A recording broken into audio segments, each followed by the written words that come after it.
Hi,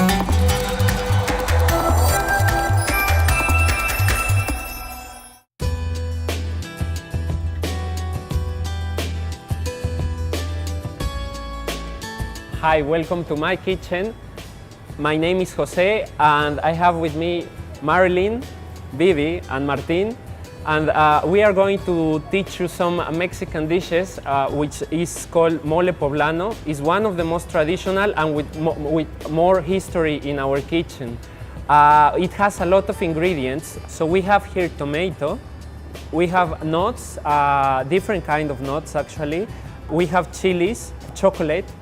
We have sesame as well, and we have some almond, cinnamon.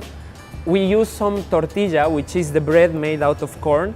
We will toast all these ingredients, then we will make the blend, and we will fry it with in the same place where we are frying. Usually we use turkey, but in this case we are going to use chicken. As a first step, what we do is we put together the chocolate with the chilies, and we leave them with some water. The objective of this is to soak it into the water until it starts melting. The chocolate and the chili is dry chili, so it has to become a little bit soft before we toast it. So we are going to start toasting all the ingredients one by one. They have to be toasted separated. Nowadays we use a blender, but usually we use something called metate. This was the traditional way, which is a piece of stone. It's like a slide of stone, and it has a stick made out of stone as well. It's volcanic stone. And then that was the main element to do these kind of things. Now we don't have this, so we will use a blender to put everything together after toasting all the ingredients. After blending all our ingredients, we have to stir it and boil it, let it boil, let it get cooked properly. Here you can see we have the mole, and now we are going to proceed to put the plate together. For this, we will include the chicken. The chicken, first we do a chicken soup, which is boiling the pieces of chicken with some onion, garlic and coriander. This chicken soup is the same that we use as part of the ingredients for the mole, especially when we are stirring it, when we are boiling in the final cooking process. This is important because with this we decide how thick we want it or how soft we want the mole to be. We have actually different colors of rice. We have red rice, yellow rice, green rice and white rice. In this case, we are going to use white rice to put together in our plate. This is the convent of Santa Clara, and well, we are going to proceed to set it up to show you how we eat it. Okay, so we will put the rice in the plate. Then we include the chicken.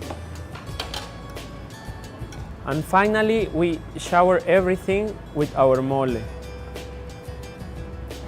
We add some sesame, and this is like the final touch. If you Google it, this is how you will find the images. This dish, as any Mexican dish, could not be complete without tortillas. For us, a meal without tortillas is not a meal at all. So we are going to show you how to do tortillas. Usually we use corn. We have 4 different kinds of corn in Mexico, which is white, yellow, red and blue. And the tortilla will take its color out of this corn. In this case, we are going to use a prepared flour. So what we do, you will see here, we mix some of the flour with water and salt. We start to mix it. So now we can see how we are preparing these small balls. This like clapping is very characteristic in the kitchen in Mexico. It's how you start making the shape, the rounded shape of the tortilla. Finally, we have a thin piece of the mix, and we put this on the fire. The cooking process of the tortilla is just directly on a metallic, we call it comal. It's made out of barro, which is called clay in English, or it can be copper, the metal. This is very important because the taste changes according to the material you use to cook it. Because we don't use oil or anything, it's just the direct mix on top of this comal. We hope you enjoy cooking with us this very traditional Mexican dish, mole poblano. Now we are going to invite you to try it yourself and give it a try. It's not that complicated as you see, and you will enjoy the process if you share it with somebody. That's important for us, and that's why we enjoy it, because we do it as a team, and the result, we enjoy it as well as a team, as a family. Thank you very much for being with us, and we are happy to share you some part of our culture. Goodbye.